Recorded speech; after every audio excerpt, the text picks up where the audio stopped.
what's your favorite thing about Montevallo? The basketball team. Some people say it's a bad thing, but it being a small school, it's good because, especially being good, the basketball team being good, everybody knows you, even in the town. It's just good getting the recognition because it's just fun being known and having the recognition of it. I would say it's a small town, again, being from California, so I like the laid-back atmosphere. You can just relax and just chill. Most favorite thing is probably the people, you know. Everybody's real nice around here. You get along with everybody. Everyone knows everyone real well, so I would probably say, like, that aspect of it, you know, is probably the best thing. My favorite thing about Montevallo is not too big. You know, it's quiet, not a lot going on. That fits my personality. I'm a laid-back, quiet dude, so that's what I like about Montevallo the most. My team, I had a great year. I met a lot of new people, and I like them all. Being with my teammates. It's very different from what I'm used to, you know, different environment. And I like that food in the calf. I enjoy Montevallo because it's a small town setting, so it kind of reminds me of my hometown. So friends are easier to make, you know, this is basically the same, so I just really enjoy being around here. Basketball and my teammates, we're like sisters, you know, so yeah, I love being around them. Welcome back to Falcon Fever. The Falcon baseball team has been hitting the diamond hard since the start of the season. On February 24th, the men's team put in some serious road work with a doubleheader against North Alabama. The Falcons won the first game 6-1, but fell short in the second game 9-2. Next, the Falcons hosted USC-Aiken to open the Peach Belt Conference season, both being Montevallo's first in the PBC. First up in the highlight reel, we see freshman Austin Dudley rip one into right field for a single. And up next, the Falcons show off some leather work as first baseman Chris Sosby makes the stretch and gets the tag for the out at first. And then catcher Joe Prokop gets into the action by showing off with a little slide and catch behind home plate.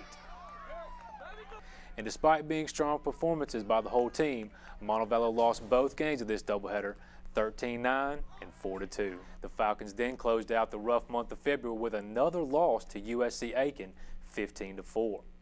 If you would like to see the Falcons in action during the month of March, you can check them out on the road at Stillman on the 3rd at 3 p.m. Then on the 6th, Montevallo travels to Georgia Southwestern for a doubleheader at 12 and 3. And then they get another shot at Georgia Southwestern on the 7th. Then the men's team hits the road again on the 9th to face Alabama Huntsville at 1 p.m. Next, let's head over to the links and give you the upcoming men's and women's golf schedule. On March 9th, the men's team competes at Limestone Springs in Aniana for the Sanford Intercollegiate Invitational. Then the Lady Falcons golf team will also hit the greens at Limestone Springs on March 16th for the women's side of the Sanford Intercollegiate Invitational.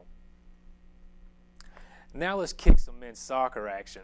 The guys have already been putting together a preseason work. This past Saturday, they played 2 games back-to-back. Their first matchup was against Belmont University. The Falcons controlled possession in the first half, and this created plenty of shots on goal. Matt Maughan, Malone Pollich, and Nathaniel Foster all were able to get on the stat sheet with a goal apiece. Belmont scored 1 late in the first half, making the score 3-1. In the second half, the Falcons' Matt Maughan added another goal for the 4-2 win. After dominating performance, the Falcons went on to face local rival UAB. Goalkeeper David Eschler made some amazing saves that sparked the Falcons. And just before the end of the first half, Malone Pollich was able to pull a rabbit out of the hat with a free kick to make the score 1-0. In the second half, UAB chipped in 2 goals to pull ahead of the Falcons and seal the W with a final score of Falcons 1, UAB 2. The men's team laces them up again this Friday at 7 as they travel to play Lipscomb College. Then you'll just have to wait until after spring break to see them in action again. This week's Falcon Fever Player of the Week as well, we got 2. They're senior guards from the men's basketball team wearing numbers 3 and 44, Mark Plaza and Don't Call Me Little Freddie Little. Recently, both guys padded their stats during the games. Mark Plaza set a Montevallo record after dishing out 5 assists in the game against GCSU. This put his assist count at 267, 2 over the Montevallo record for a player here for only 2 seasons. Freddie Little led the Columbus State game with 21 points, hitting 5 3-pointers, putting his career three-point count at 152. That's only 3 threes off Montevallo's all-time record in a career, which is 155 for a player here for only 2 seasons. Good work, guys. If you have any pictures of Montevallo sports on the road, please send them to masscom00@gmail.com. To watch a replay of today's show or any other show of this past week, visit our website at montevallo.edu/MC or just look us up on YouTube by searching Falcon Fever. That's all we have for you this week. I'm Costa. For Rita and the rest of the crew, have a great week. And remember, it's not hot in here. It's just Falcon Fever.